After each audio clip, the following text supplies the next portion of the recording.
Great. Okay. So who is the Mrs. Frankel who gave testimony? That's my grandmother. It's his grandmother. Your His grandmother. grandmother. Your family. Yeah.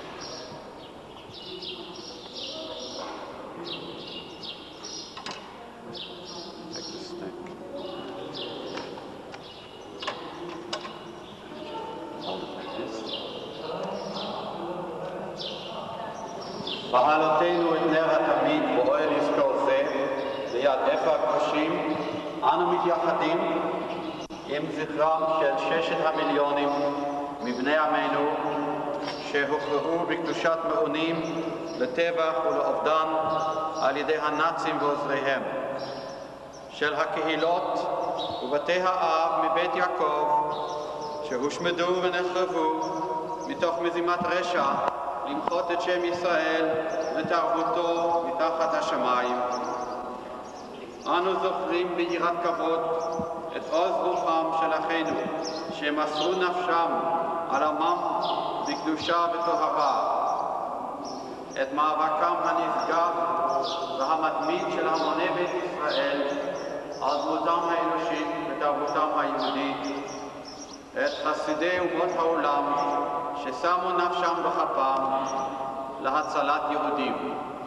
As we rekindle the eternal light in this hall of remembrance, before the sacred remains of our martyrs, we unite with the blessed memory of 6 million of our people who died a martyr's death at the hands of the Nazis and their collaborators, of the Jewish communities destroyed in a wicked attempt to eradicate the name and culture of Israel. We remember with veneration the fortitude of the fighters who kindled the sublime flame of rebellion among the besieged masses of the ghetto to save the honor of the Jewish people. The heroic and persistent struggle of the masters of the house of Israel on the threshold of destruction for their human dignity and their Jewish heritage. And on this occasion, we also recall the Chassidei of Allah, the righteous among the nations, who, like the Bankuti family in Hungary, risked their lives to save Jews from persecution and death.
They had it in a tent.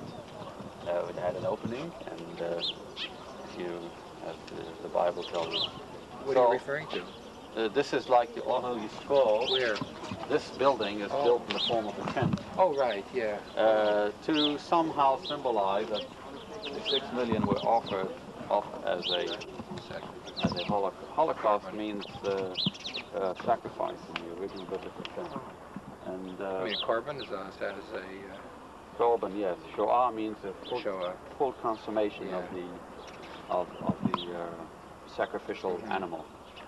And so that was the original idea of the Ohel Yisrael. At the same time, they decided to add certain other motifs, like the black stone, the unorderly arrangement of the stones. We dachten op een witte lijn. They're not cut, they're not all arranged to fit one each other, also to symbolize the destruction of the house of Israel in Europe. It's not a beautifully shaped stone. The somber atmosphere inside the very little light. Yeah, like Ray said to me. How come there's not more lights in here? Well, purposely done so. I told her. There's enough light. There's no electricity there. It's supposed to be. It was a period of darkness. Yes. So that's the. I think it's a good idea. The idea behind it, I think, is very successful. It's really easy feeling. So this is where we have the main ceremony on Shabbat Nisan. We have the eternal flame, and we have the Nissan? Shabbat Nisan. That's next week. That's next week, on the 18th of April, right?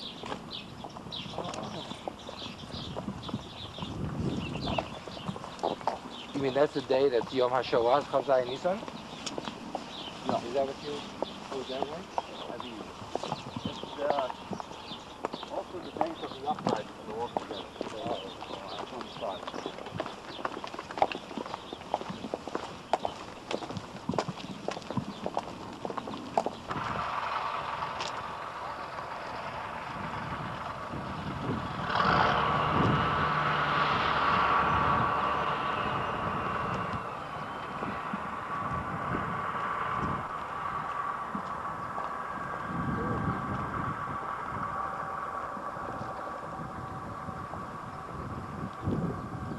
Parents and mother, Cecilia. All three persons who were involved in the story of rescue. We indicated their original home, Hungary, and where they now reside. I mean, the persons who got the medal in Canada.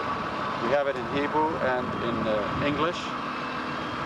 And as we before, we consecrated ourselves for a few minutes to the dead. And now we will do that for the living, because this represents life.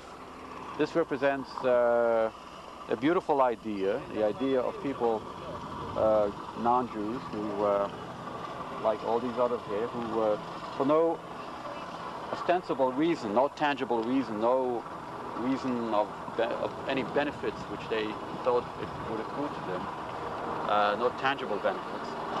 They felt, for some mysterious reason, they saw it as their duty to help these Jewish people survive this terrible period.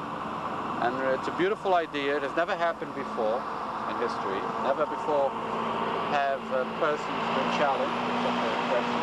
Are you ready to sacrifice, stick out your neck to help others? And we hope people will never again be faced with such a challenge, of course. But we want future generations to know that side by side with terrible deeds of the Holocaust, which of course everyone has to know and remember, because a thing like that must not be forgotten. But at the same time, simultaneous with that, we want people to know that we're a small minority, a minute minority even, but they were there, and they perhaps are hope, and perhaps they show us that man is in the final account a creature with something more than simply flesh and bones. He's got some, as the Torah says, he was created in the divine image. Maybe these people proved it to us, that they must have had a divine image in them in order to help Jewish people. And so this is the positive message. I guess the only positive message one can learn from the heart, but everything else is negative about it. So, James, I invite you, and besides, planting a tree in Eretz Yisrael is a mitzvah. So, b'vakasha, all you have to do is shove the earth in and water it. Shove the earth from both sides and then water it. Go ahead.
facing this way, so you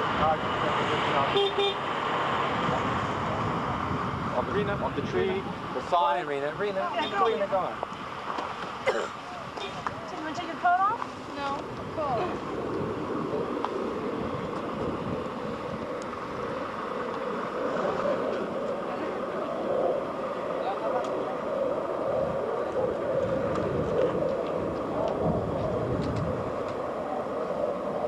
Want to join them or? Yeah, okay. Well, yeah, I've got time. Picture. Oh, okay, that's all right. No, no.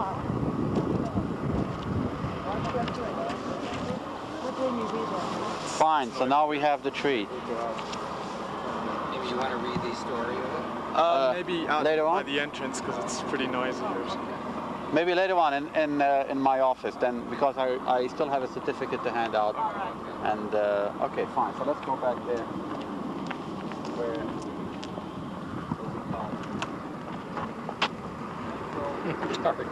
So it's good. Getting nice scenery? Yeah.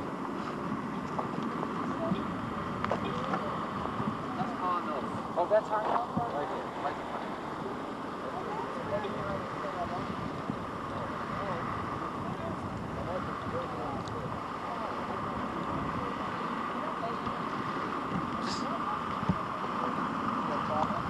Down there is try to go. Oh, it begins on that curve.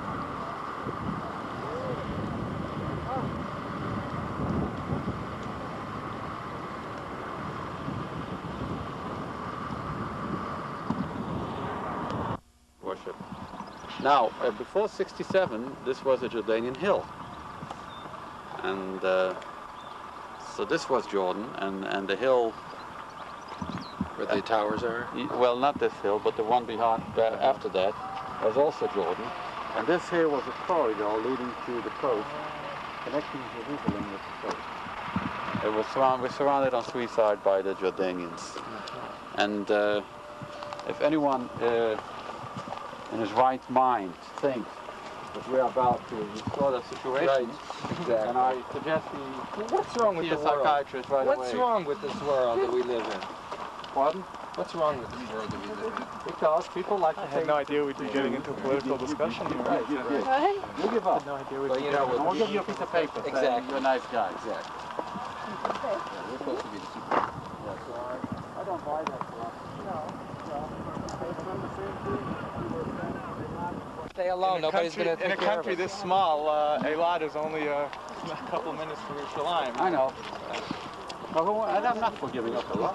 Don't get me wrong. But from these hills here, in fact, if you stand on Nabi Samuel, you can see the shore. You can see Tel Aviv. You're kidding. Sure, it's only about 30 miles away as the crow flies, and with modern artillery, you can Sure. level the city. That's right. So you can say, well, in that case, well, let's just pack up and leave the That's whole right. thing. You know, when you drive to Tel Aviv from Yerushalayim, you can tell you're in the halfway point when you stop seeing the lights of Yerushalayim and you start seeing the lights of Tel Aviv. It's a small country, and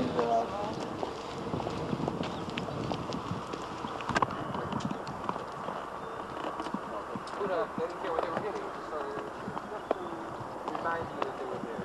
whenever it's Arab policy, they had to remind other Arabs that they were sometimes living a hard time.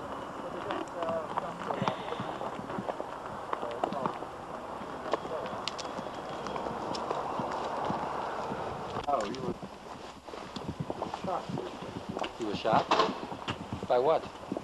Well, you know, Saddam himself was... Well, the Second World War, he was so pro-Nazi. But he was pro-Nazi because he wanted to For his own personal reasons. kick out the British, and he felt that the Germans would help him. We're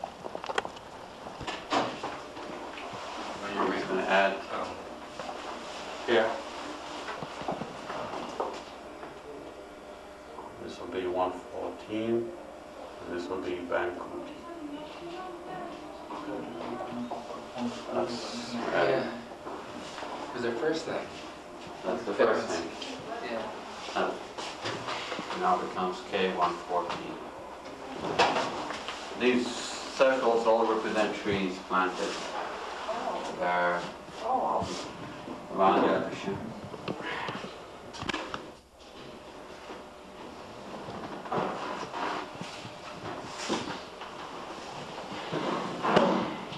Well,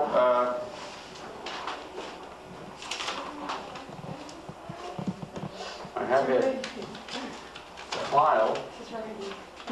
Jerry's riding? Is that? Jeremy's riding. Yeah. And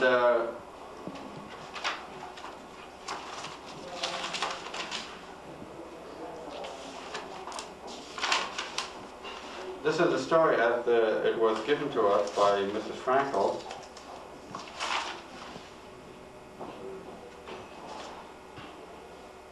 It's a different one than what you have, Jane. Is that the one you have? No, it's different. It says with no grandson.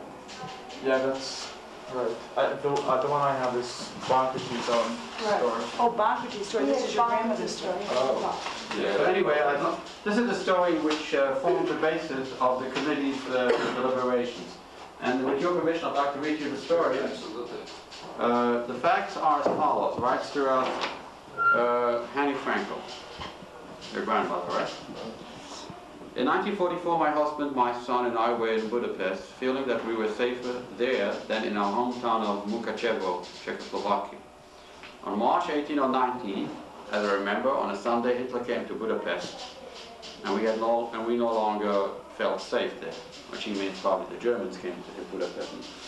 Same thing. We were known by Mr. Bankuti, who had sold us textiles from his store when we had previously been manufacturers of menswear in Mukachevo. He knew that we were Jewish, and my husband confided in him that now that Hitler had entered Budapest, we were afraid for our lives.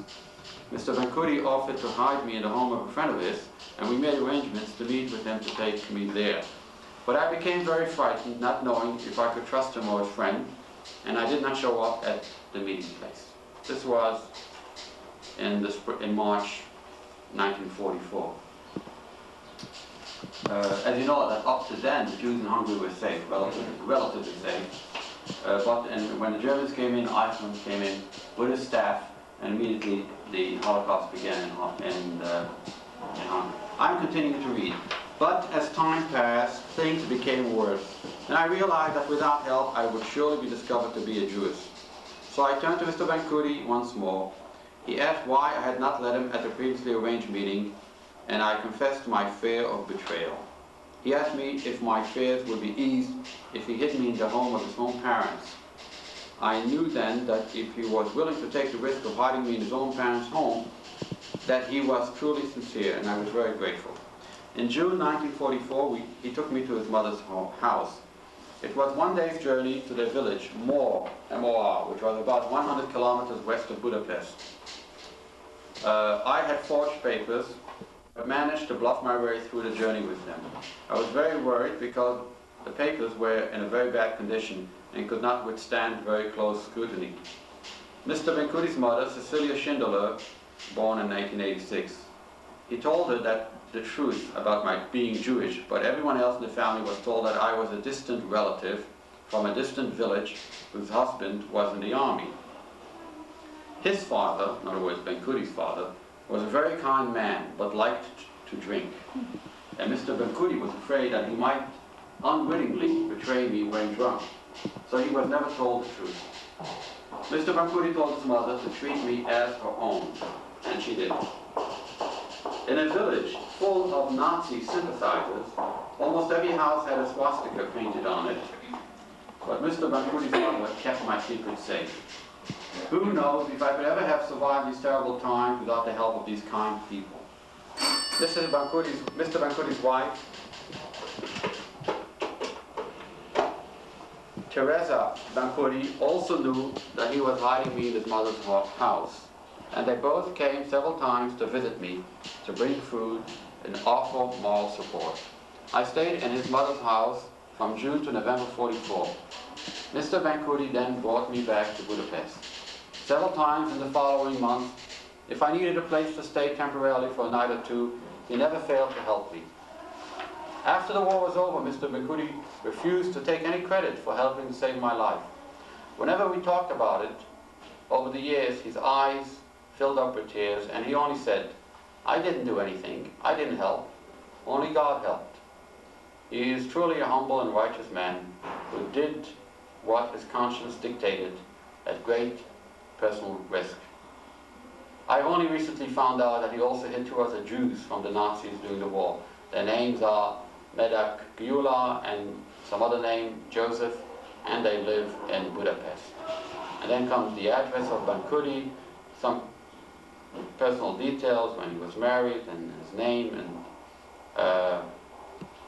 and finally a request from Yad Vashem to have the Bankutis honored as a righteous Gentile. And this was indeed done.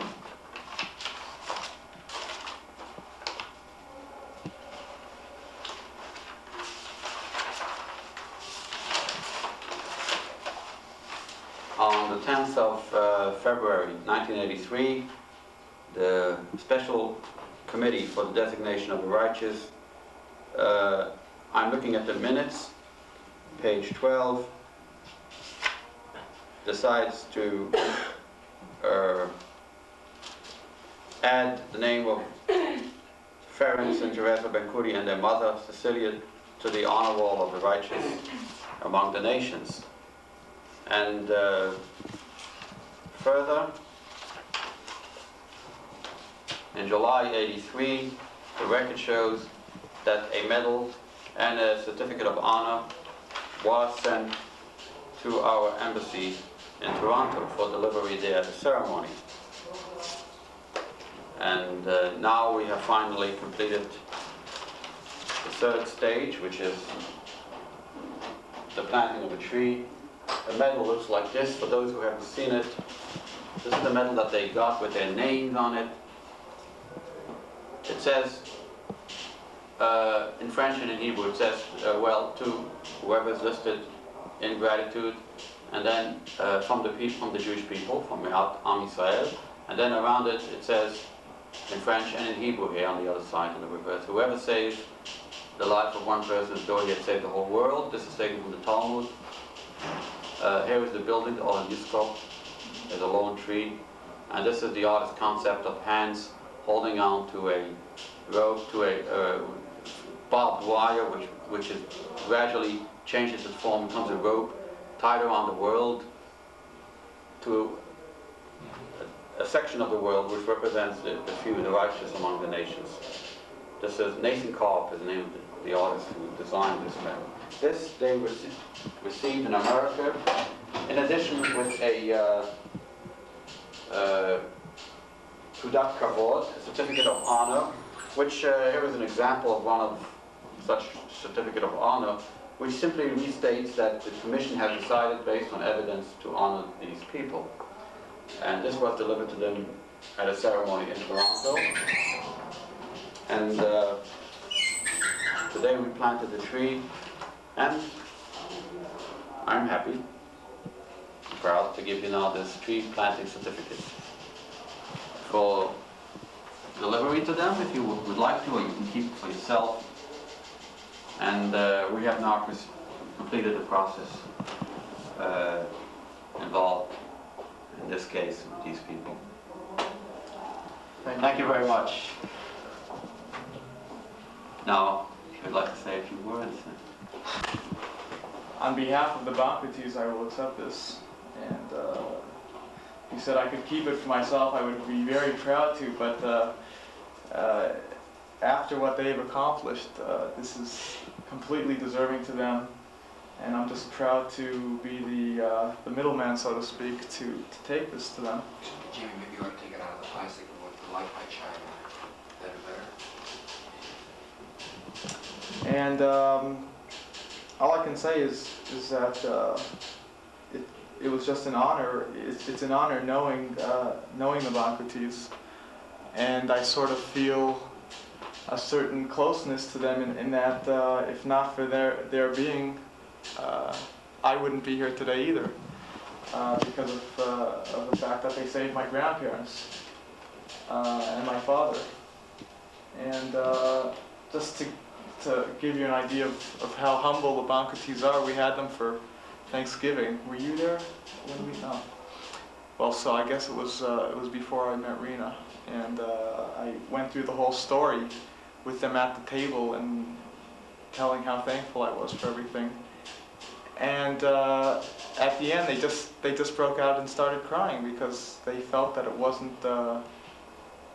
nothing special what they did. It was just what would be expected from a human being, and that's, in their view, all they did. And I guess it really is something that should be expected, but in their time, it just was something that was not done. And we're honoring them, I guess, for just being true human beings and caring people. And the tree that we planted today, I guess, would be a symbolic of the growth that will come through my family and through me and Rena and through my brothers and sisters. Shalom. Shalom. And it wouldn't have been possible if not for the Bankutis. And again, for that I thank them. I guess anything else I say is just overdoing it, so we'll just leave it at that.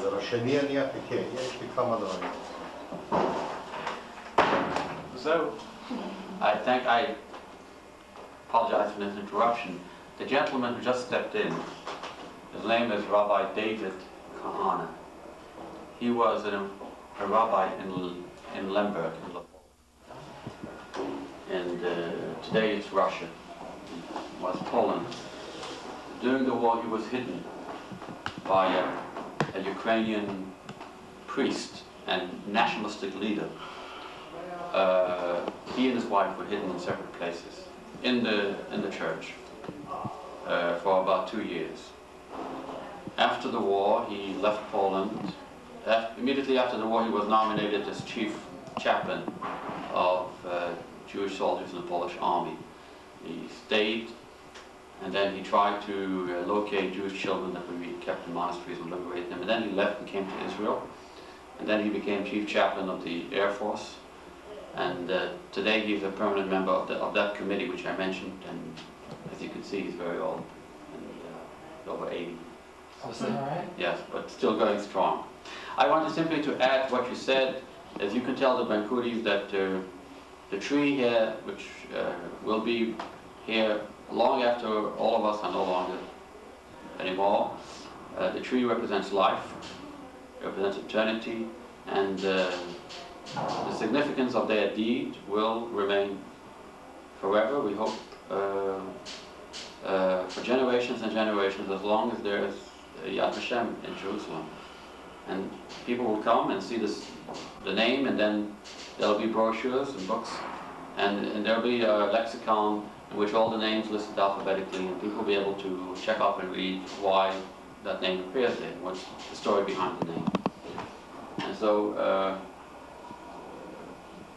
it's a great honor for us and for them to have their name added here to Yad Vashem, which is a site which everyone comes to see. And I guess they can be proud of this. For what they did at the time, when they did that, of course, they didn't think about medals and trees or certificates. But that's even shows the sincerity of the intention. That's why they're righteous people. That's why they're righteous. They didn't do it for any award, any honor, or any credit. And remain seated. Oh, the final thing, we have had tradition. This is also part of our history. Whenever we plant a tree, we have what's called a guest book. And I will write, take this, A-T-R-S,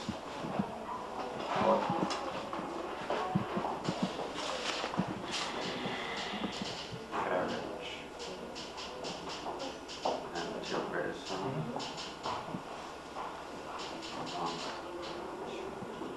T and Cecilia. sounds like almost like a Jewish name. Schindler. Yeah. Oh, and this is Hungary, originally. And today we are the 8th of April, 1985. And you're invited all to sign your names as we did in all previous ceremonies. And this is the 6th book, right? Is that ever? I'd like to close another 25 books.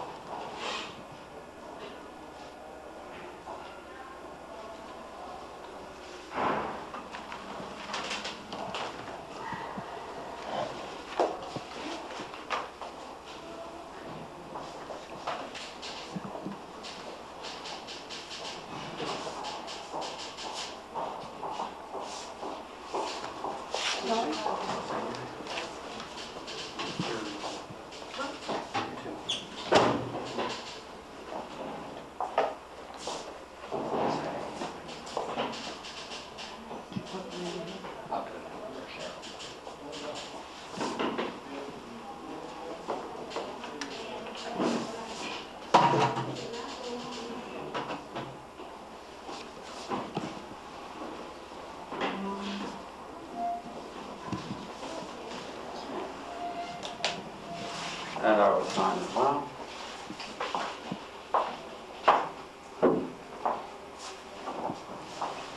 Fine.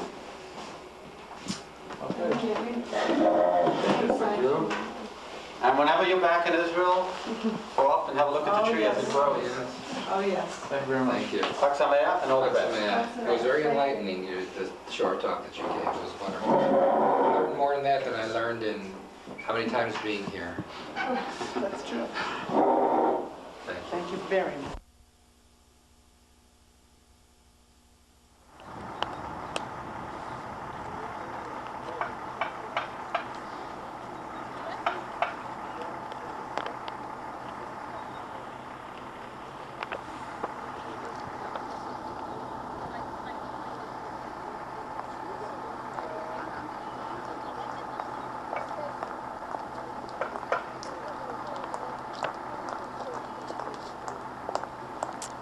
Okay, we are now standing in front of the smokestack, which is the symbol of Yad Vashem, which is way back there. And it's of course symbolic of the 6 million that were murdered by the Nazis through the gas chambers. And a little bit of a loss for words, which isn't normally the case, but I guess I'm really humbled by everything that the Bankutis have done. You know, in my whole life, with everything that I've tried to accomplish, be it B'nai Kivat or anything like that, nothing can even hold a finger to everything that the Bankutis did. And I'm just really humbled by that, and I'm really at a loss for words. So what I'd like to do right now is just add to what we've heard so far, and I'd like to read a little interview that was done of the Bankutis telling their side of what happened. During the latter part of World War II, when Nazi Germany and the Russian army bitterly fought each other worldwide, Hungary also lived through some terrifying weeks. On March 16th, 1944, Friday, in the morning, Mr. and Mrs. Frankel came to my textile shop to purchase some material. My retail shop was situated in Budapest, while Mr. and Mrs. Frankel owned a men's wear shop in Munkac. Munkac was part of Czechoslovakia then, and is now Russian-ruled territory. The Frankels were very good customers of mine for years. Mr. Frankel gave me fortnit 100,000, which I kept in my shop until Monday, when he would return to purchase material from me.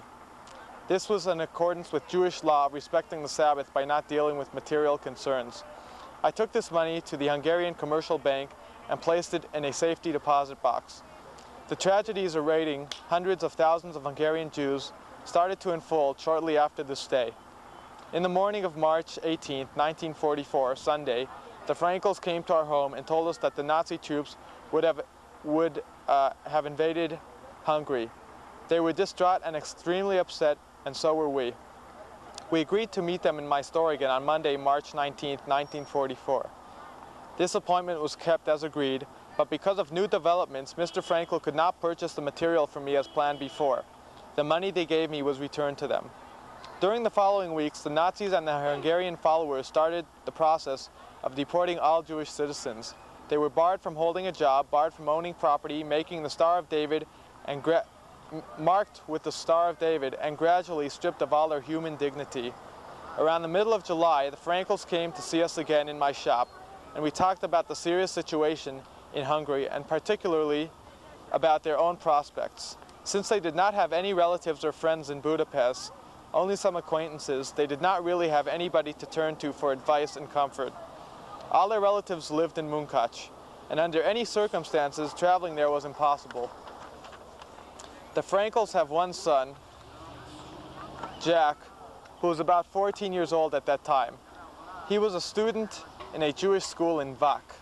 They brought him back to Budapest so that they would be together during these trying weeks. We met again in my shop, this time the whole family present, and they asked for help.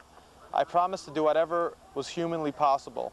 I managed to get a job for Jack as a shipper's helper, where he was safe. Mr. Frankel remained in Budapest in a protected house, which left Mrs. Frankel, whose life was now my responsibility. I told her to get ready. We are leaving the next day by train. I said my goodbyes to my wife and two small daughters, thinking that I might never see them again.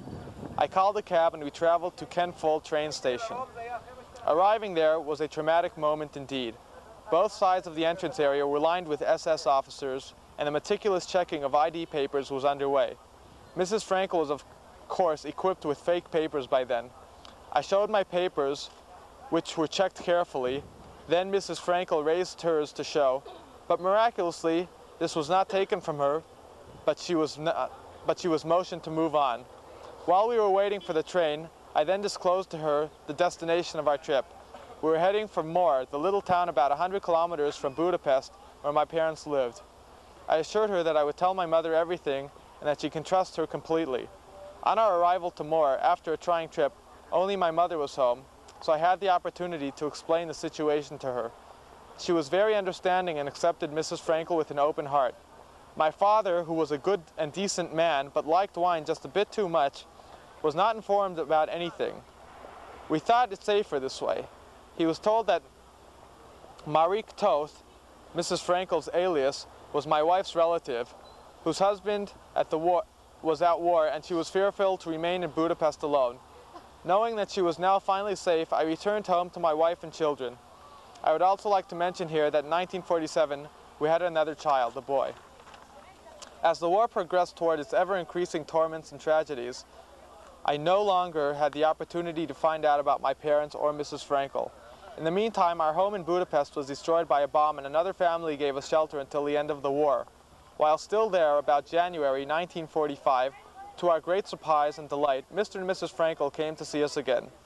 We were overjoyed to find that through it all, we all managed to stay alive.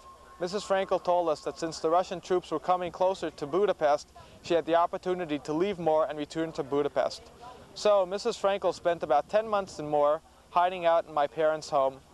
They returned to Munkacs at this stage, but unfortunately did not find any of their relatives alive, so they came back to Budapest. I helped them to find a place to live until they were able to take their own lives in their own hands again. Shortly after this joyous reunion, we found out through an acquaintance from Mor that my dear mother was hit by a bomb in her front yard and tragically died, her body torn apart. My father outlived her by a couple of years until he died at the age of 72. As soon as it was possible after the war, I went to Mor to visit my father and to pay my final respects to my mother's grave. I came to the West at the end of 1956 during the Hungarian Revolution. Mr. and Mrs. Frankel came to the United States shortly after our visit in Budapest in early 1945. They helped me come to the West. I came with my two daughters, who were then 15 and 17 years old. We stayed at a fugitive camp in Austria for about 6 months until we finally were allowed to enter Canada. Originally, we planned to go to the United States, where Mr. and Mrs. Frankel lived. But since my wife and son remained in Budapest, the authorities did not give permission to us to enter the States. Finally, after repeated applications to the Hungarian government, my wife and son joined us here legally in 1965, 9 years after our family was separated. So it was a long and hard road for our family to reunite again. I started my new life in Canada with very hard work, very little English, but a lot of enthusiasm and determination. I am now retired and have a nice home and loving family around me. Mr. and Mrs. Frankel live in California. We visit them regularly. They always make us feel special and very welcome. So this is a story I wrote down based on your request. I hope you will be able to use it for now and for the benefit of future generations. In conclusion, I would like to wish everyone in this wonderful world of ours love, peace, mutual respect for man to man, so we may never experience hatred to the point of mass hysteria again. Mr. Frank Bankuti. I guess that just about says it all. And the Frankel family, the Bankuti family, we all thank God Vashem for taking the courage to try and protect the world from anything like this again. Thank you.